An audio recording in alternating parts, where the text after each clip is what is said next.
Okay, started, shit. Alright, what are we talking about? How electronic dance music can save the world. I don't necessarily think that the world needs to be saved, by the way. And even if it were to be saved, I wouldn't know what it would be saved from. But I do want to think that we can use some healthy transitions from a modernist paradigm to a more postmodernist paradigm, whatever that means.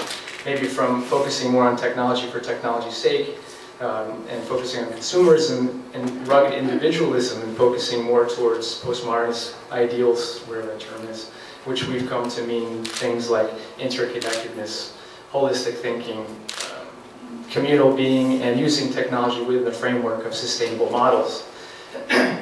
This is my point, that I think electronic dance music is in a unique position to be a tool for shifting paradigms. I think really that's the only way that we're going to move into this postmodern way of being. It's not going to happen through current models. Current models of government, social structures, environment, government, religion. You know, Einstein has that quote, what does he say? Something like, definition of insanity is using the same model and trying to get different results. I think we just need to do different models, and I think in order to do that we need to change our behavior, changing behavior through paradigms. And I think electronic music, believe it or not, has a role in changing those paradigms. Okay, shit, I'm on lead. This doesn't have anything to do with my talk, by the way. I'll go start about alternate states of consciousness. I think alternate states of consciousness are imperative for this. And I won't talk about electronic dance music. Let's just focus on house music. It's easier for me to say, and it's probably the most popular form of electronic dance music. House music, well, alternate states of consciousness. Let's go back 12,000 years ago, Neolithic times. Nearly every single one of this room had ancestors at that time that was a part of the shamanic heritage, the shamanic culture, where alternate states of consciousness were essential. They were sort of the foundation for getting some information, some wisdom, and knowledge. And the tools they used were drumming, shamans, of course, entheogens, which are drugs designed to go into aesthetic moments, and of course, dancing.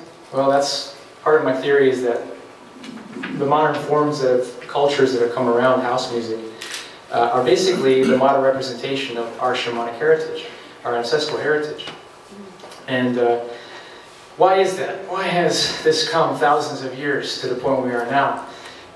Even though maybe it's been relegated to kind of dark corners of our society, and it's the drugs have changed, obviously, from peyote and ayahuasca to ecstasy and other drugs. But I think it's imperative because we only use 10% of our brain, and most of the social structures are designed just to kind of focus along the status quo, not to change. And I think alternate states of consciousness are important because they can basically get us to expand into that other 90%. Now, why dance music? Why dancing? I think it's important because, well, without dancing and being in a group setting, you could just do your own drugs somewhere by yourself, or you could, sleep deprivation, or whatever else is going to set you in a trance state. I think it's imperative that we have these alternate states of consciousness within a community setting, within a group setting, because dancing and music bring us together. And if they're in a group setting, we can witness to one another what's actually happening and translate that into social models that can take that down the generations, put that into our cosmology, our mythology, and our stories, in order to make purpose and meaning in our lives. And I think that's one of the great tribulations of modern culture, is that so many of us are depressed because we don't have meaning and purpose in our lives. The electronic point about all that is what I would say, another quote from Einstein. He says, it's become appallingly clear that our technology has surpassed our humanity. And I think the way we can bring humanity back into our technology is through the arts.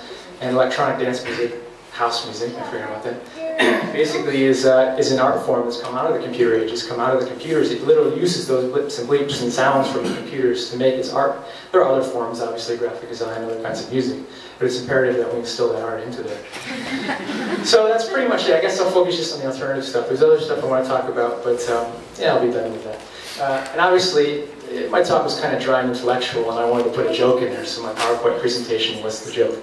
Thank you.